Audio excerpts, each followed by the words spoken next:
Hey guys, what's up? It's your boy Miguel back again with another video, and today I have the Oppo A58 4G in my hand. And recently I reviewed the bigger brother, which was the A78 4G. And in that review I mentioned that that phone was probably the best in its class. It was a really good phone for around 8,000 dirhams or under 1,000 dirhams.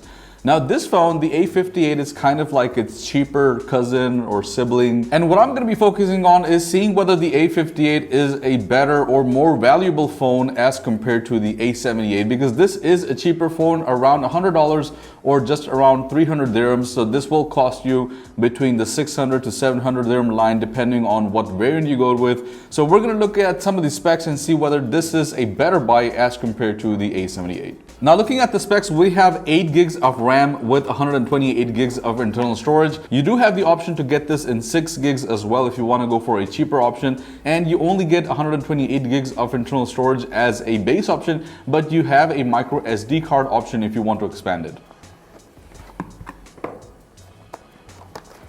Now, like a lot of other phones, we get some similar paperwork and a case alongside with the SIM pin. We have the actual phone over here. And when it comes to the charger, we have a less powerful 33 watt charger as compared to the 67 watt charger that we get with the A78. And we also get the USB-A to USB-C cable. Looking at the phone itself, we have some of the details that are mentioned here. So we have a full HD sunlight display. I don't know what sunlight means. Maybe they're trying to refer to that this is a very bright display. I don't know about that. 33 watts of fast charging, 50 megapixel AI camera, and then we also have dual stereo speakers. Color that we have is the black color, and this specifically is called the glowing black color. It's kind of like a satin finish with a little bit of a, I wouldn't call it a glow, but it does kind of reflect with a little bit of a different color when you put it in different lighting.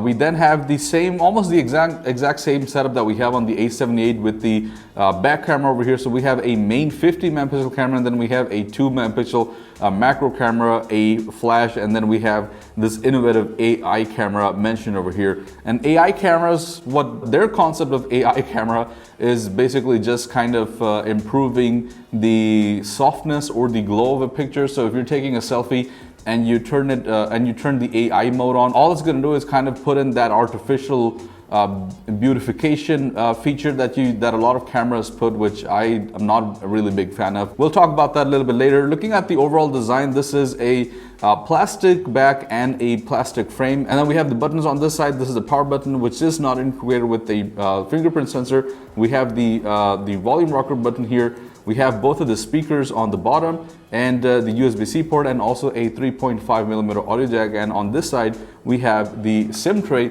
which can hold up to 2 SIMs and also an external memory card. The front glass is just simple glass. There's really no protection on that, and I don't think that this really comes with any sort of IP rating either. Now, if you look at the display just by looking at it at a first glance, it looks pretty decent. But there are a couple of drawbacks, and that's where you start to kind of see the cost-saving measures. So this display is a 6.72 inch display, and it is a 1080p full HD display. But the disadvantage of it is that it's, first of all, it's an IPS LCD display, and the second thing is that there is no enhanced refresh rate, so you're only getting 60 Hz, which is very unheard of, very unusual on a phone that will cost you around 600 dirhams, 700 dirhams. I've seen at least 90 Hz on phones that are cheaper than this, so I was very surprised by that, because on almost every single Android phone out there, you will see some sort of better refresh rate. Apart from 60, you'll get at least 90. So I was kind of surprised to see that we don't have any options there. And that's sort of, I think, kind of like the worst part of this phone. Yes, it is a cheaper phone by around 300 dirhams or around $100, but you're missing out on an AMOLED display, which the A78 does have, and also a 90 Hz display, which again the A78 has. Talking about the performance, it's not too bad, and I have to say that this actually performed better than I thought, because at 263,000 points, this is just 50,000 less than the A78, which comes with the Snapdragon's chip, which is a 6 nanometer base chip. Now this one is the Helio G85, which is a 12 nanometer chipset. So for such a big difference, I didn't expect it to still score 263,000, or I would have at least expected a 6 nanometer chip to perform even better, more than 300,000, which was the score that we got on the A78. So performance wise, I think it's okay. It's not really a high performance phone, so you can't expect a lot, but it's not going to slow you down by any means. If you're buying a phone that you want to get for daily use, it's going to pretty much do everything that you need to. And this does come with 8 gigs of RAM. So this one, the one that I have in my hands, is the 8 gig variant. You can get the option for 6 gigs as well. When it comes to the cameras, this has, again, pretty much the same setup that the A78 had. So it has a 50 megapixel camera on the back with a 2 megapixel macro, and the cameras are just okay. I should say that they're a little bit better than a lot of other 50 megapixel cameras that I've seen, and part of the reason why that is, I believe, is because of the image processing that ColorOS provides you. Because if you think about it, then ColorOS is, or Oppo phones are kind of OnePlus phones as well at the same time. So they're the cheaper version of OnePlus. So if you're trying to, not spend as much as a OnePlus phone, then the other alternative that you can go to is Oppo. So this kind of processes images very well. It's, again, the camera is just decent. It's not the best. There are some improvements that are needed. And sometimes it can be very grainy, but for everyday photography and also social media, it does somewhat of a good job. And on the front as well, we have an 8 megapixel camera. Both of the cameras, the front and the back, will shoot at 1080p at 30 FPS. So no, we don't have 4K, but at this price point, I really don't expect a lot. Now talking about the battery, we do get a 33-watt charger out of the box. And again, this is another difference that you'll see on the A78, because the A58 comes with a 33-watt charger as compared to a 67-watt charger. That one will charge your phone from 0 to about 75% in just under 30 minutes.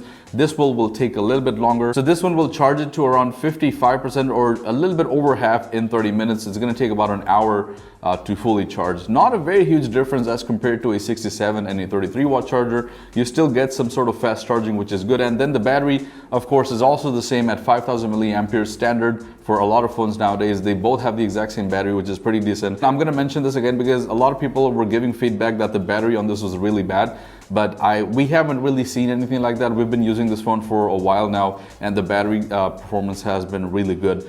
Even though the phone has been put on idle for 3-4 days, it still has battery, it still has some juice left. So the battery is good. And then last but not least, if we talk about the pricing, now I already mentioned that this comes around the 600 to 700 dirham mark, so it's around 160 to 170 dollars.